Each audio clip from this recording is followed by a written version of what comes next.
Protest action at the St. Jude Hospital, housed at the National Stadium, over the protracted reconstruction project has reignited controversy over the wait for 13 years and counting for a new building after the storied hospital was gutted by fire. Known UWP supporters this week made their presence felt at what started out as a one-woman protest.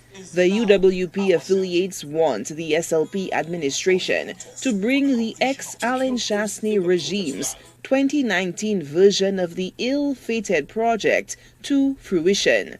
Partisan supporters insist that it is the better option over the previous original buildings, despite claims by the current incumbent that the building is all but an edifice, devoid of the requisite plans and regulatory approvals.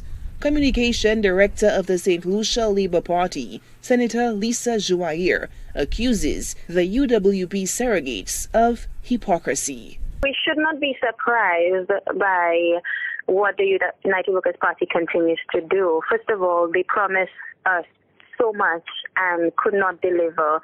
And then I'm outside of the stadium asking for this administration to complete the hospital. It's only less than 2 weeks or about since the budget was passed. And these are persons who were in government who understand full well how government operates. Joair says the completion of St. Jude is top of the agenda for the ruling party. The Prime Minister did speak of the allocation to get the previous building up and running. The sad reality is the United Workers' Party spent more of our taxpayers' money for another building. They could have completed the first building. They immediately stopped that project when they came into government and they built a new structure. And interestingly, about 11 days before an election, there's another document that eventually surfaced from the Attorney General's office which suggests that another contract was awarded. Well, 2 contracts were awarded. Ex-Economic Development Minister Guy Joseph halted construction on the original building project, which was near completion in 2016, conducted audits which, although pointing to shortcomings, recommended adjustments. 3 years later, in 2019, 2 buildings on the site were knocked down and work on a new structure had begun. The UWP protesters are not only demanding a functional hospital, but delivery of the brainchild of the Alan Chastanet regime.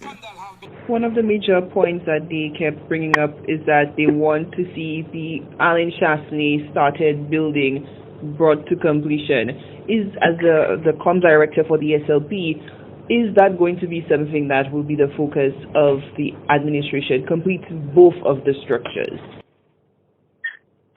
That one, I am yet to see the report to understand fully what the assessment was by the technical persons, by the experts.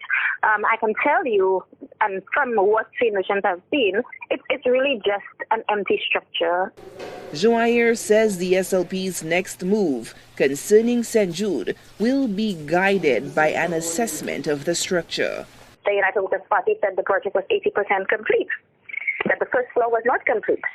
There are no furnishings, there's no electricity, there are no water lines, there's absolutely nothing in there.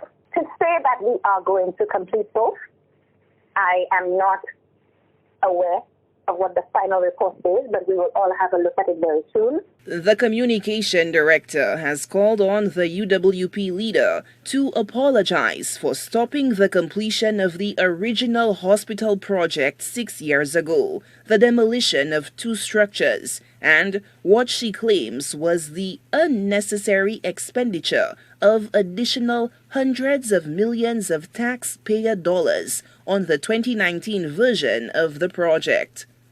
Lucia, HTS News Force.